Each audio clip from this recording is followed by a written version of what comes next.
My name is Craig Smith. I'm the chair of English Studies at University of the Bahamas. I am also directing the UB Theatre's first production, The Coloured Musuem. I'm Nicolette Bethel, chair of social sciences at the University of the Bahamas. In another life, I'm also president of Shakespeare in Paradise, and so I am a third eye on The Coloured Musuem. Of my colleagues, Philip Smith started a drama club about 2 years ago or so, and we wanted that to develop, so I sort of got together with him, another professor, Tiffany Austin, and one of our part-timers, Rowena Poitier-Sutherland, who's also an actress as well and runs a drama company, as a way to sort of develop the theater group a little bit more. So that first year we did a few activities, but we didn't put on any productions. And we found that when we had the first audition for the drama club, we had maybe 30, 35 students come out for it.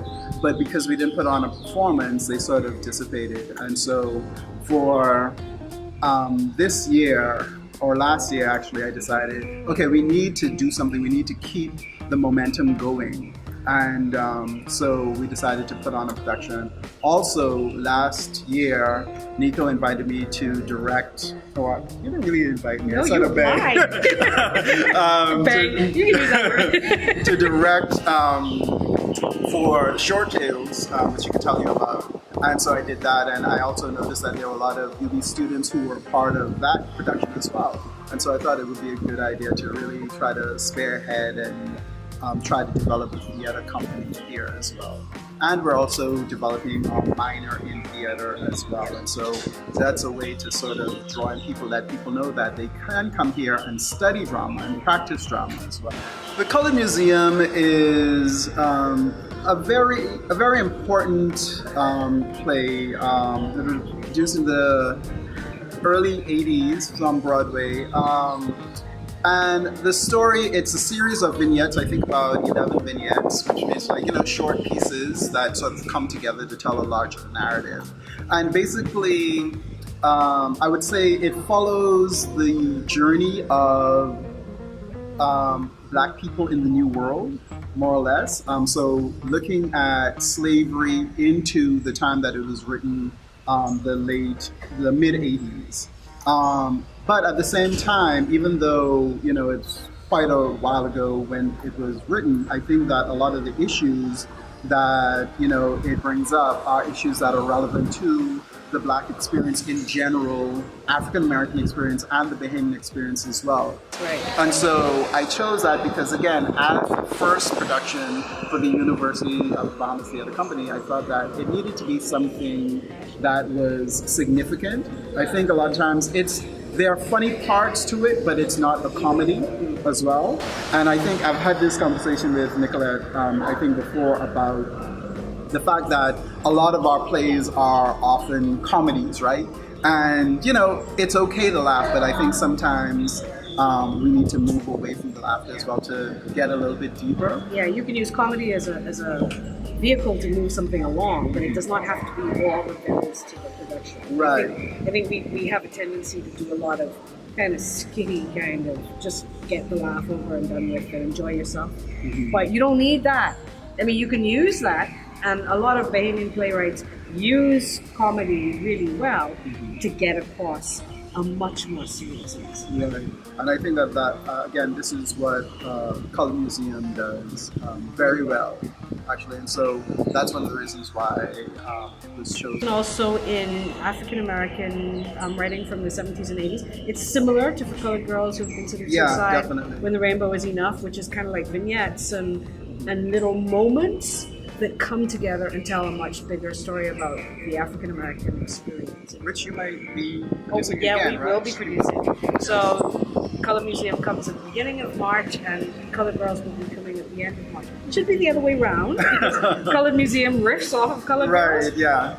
But that's just how it is. Yeah. So I think people who are theater fans will, get a lot out of it as well. And people who are coming to the theater for the first time will get a lot out of it as well. He also riffs on the classical, right? Right, So yes. There's this great vignette called Last Mama on the Couch, which the title should tell you something. But it's got all these different characters, and each of the different characters kind of speaks in a different style taken from one of the great African American plays, or one of the plays that people adopt as their own, like Medea. Yes. And so, yeah, it's got its definite moments. It will impact I hope that people will come out and actually see it. One of the things that, again, from working with Nicolette and Ian Strawn and other people, right, who are playwrights and who've been producing, one of the things that disappoints me sometimes when I go to these really great productions is that we don't have the kind of turnout that I think these plays deserve. I've gone to Broadway and I know how much those tickets cost. I still use my student ID to get a discount. That is great. But those tickets are really expensive. Mm-hmm. And I also know that there are a lot of Bahamians who travel from here to go to Broadway, pay hotel, pay Broadway ticket prices, and so on and so forth. But and go out for dinner. Right. Right. But when we do productions here, it's too expensive. It's too expensive. $30. So what I hope that the UB Theatre Company helps to do is to help to just expose Bahamians, Nasubians, and others. Hopefully people will fly in to see productions as well, to expose them a little bit more to theater. Again, they just build that new theater complex, Fusion, up the road, which is awesome. It's great. We need that.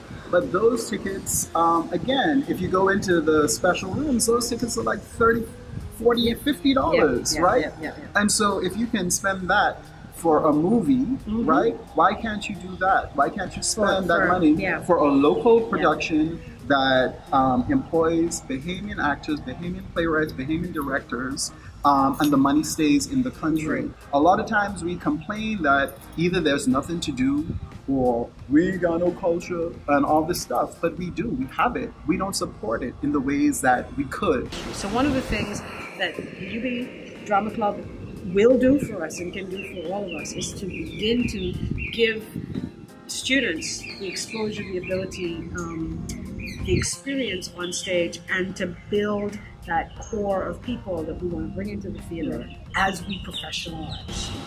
And along with that, too, our minor that we're developing here at the University of the Bahamas. And so, again, you can actually get credit to learn those things as well for acting classes. And, again, behind the scenes, producing and those kinds of courses as well. And so while we're doing the practical stuff in terms of the theater and being on stage, people can also take classes as well and get a certificate or a minor degree, and hopefully eventually a BA. Tickets are going to be on sale at the PAC, that's on campus, the Performing Arts Center, Nicolette Bethel building at UB, also at Chapter 1 bookstore, and then tickets for the performances at the Black Box will be available at the Black Box box office as well. And so I don't know if I said this before, so we're in a partnership with the Dundas as well, and so some performances will be on campus and some performances will be at the Black Box. We have performances for high school students. We have performances on the Tuesday and Thursday for UB students specifically, and then the other performances are for the general public.